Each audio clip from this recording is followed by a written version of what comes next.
if you've been through a loan estimate training, okay, what you likely found out along the way is that when it comes to disclosing absorbed costs on the loan estimate, you can take them or leave them. In other words, the rule says you don't necessarily have to disclose absorbed costs on the loan estimate. Offset costs always have to be there. Now, what's the difference?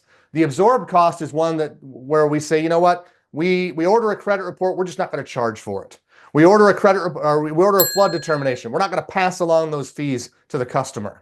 Where the offset cost is, yeah, we're going to order the credit report, we're going to charge the customer, but then in turn, we're going to give them some money back as a credit to offset some or all of that charge. Those have to be fully transparent as opposed to the absorbed, which we can just leave completely off the loan estimate. Now, that's the loan estimate side of things.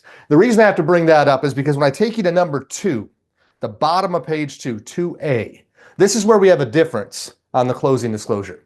The closing disclosure requires us, regardless of whether it's an absorbed cost or an offset cost, to be 100% transparent on the closing disclosure.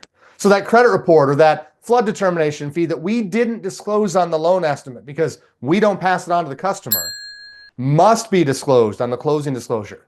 That's one of the main reasons why on the closing disclosure, and we'll get to it a little bit later on, there's an extra column called paid by others. It must be included on the closing disclosure. Okay, the offset costs have to be there just like they would have been on the loan estimate, full transparency as it relates to the itemization. So that's just kind of a general itemization we want to get out of the way here right at the beginning.